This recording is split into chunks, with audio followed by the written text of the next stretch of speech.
Welcome to Sikhcast, brought to you by Sikh Research Institute, illuminating every path. Waheguru Ji Ka Khalsa, Waheguru Ji Ki Fateh. My name is Sukhman Kaur and I'm the Associate Editor of the Guru Granth Sahib Project. The Guru Granth Sahib Project is pleased to announce the release of 3 saloks or verses which all appear respectively or are associated with the title Mundavani.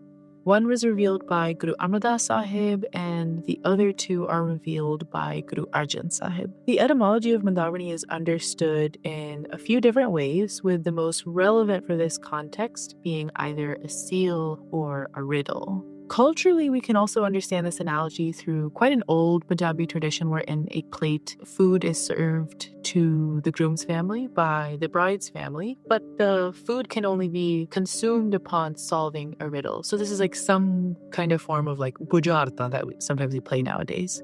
We see this idea of a seal or a riddle incorporated in a number of ways throughout these 3 verses. I'd like to talk a little bit more about the 3rd verse, the last one revealed by Guru Arjan Sahib, which very clearly draws on this imagery or this metaphor of the seal, something which is sort of guarding or marks something of authenticity. It appears towards the latter folios of the Guru Granth Sahib, which is also really important for its particular context. We encounter this verse frequently, daily, in what we popularly know as Rara Sahib. Guru Arjan Sahib here expresses an immense humility, acknowledging that this great work, the great compilation of the many banis received to him into the Ad Granth, which will later become the Guru Granth Sahib, was a labor of compassion that was really only a result of the grace that was bestowed to Guru Arjan Sahib by the One.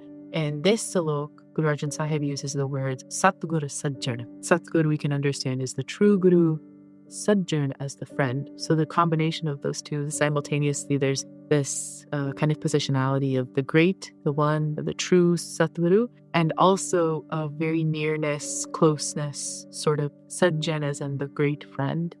Guru Arjan Sahib takes no personal ownership over this vast endeavor of this absolutely enormous creation and compilation of what is literally at that point, and at this point, centuries of wisdom. And all that effort was simply able to happen through, he uses the word meramat, or the grace or the benevolence we can understand of Satgur Sajjan, the true Guru, the true friend. So I also wanted to focus a little bit on the last line of the 3rd salok. Nanak naam miletan jiva pan manative hare.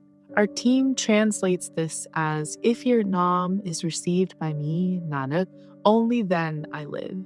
The body, the mind becomes lush green. I think we can all relate to looking at a landscape through a photo or a film, or even being in a landscape physically and being sort of overcome by its immense beauty. We might picture like a lush green field or a field of wildflowers, a full forest full of life, or a river flowing through a green mountain valley. Certainly at the Guru Granth Sahib Project, we also draw often, almost exclusively really, on this sort of natural imagery because it's one that doesn't need context. It doesn't need to be explained. It doesn't really even need words. You sort of know it when you see it. And it's very, very, very much so inspired by these kinds of descriptions that are throughout the Guru Granth Sahib, describing the lushness or the beauty of nature that kind of mirrors the inner lushness of the body when the body is in connection, or when the mind and the body are in connection with the One. Whatever those images are for us, they deliver this sense of boundless life and vigor we can relate to of what is being described here. But this feeling of fullness and aliveness is only a result of what?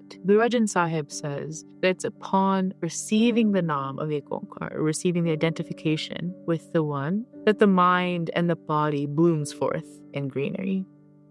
Just as water brings life to plants of the earth, so is Naam that which brings life to our minds and to our bodies. In our bodies, which we so frequently experience discomfort in, the problems of the world, may we work to nourish them with the truly life-giving essence of Naam. That's the hope here.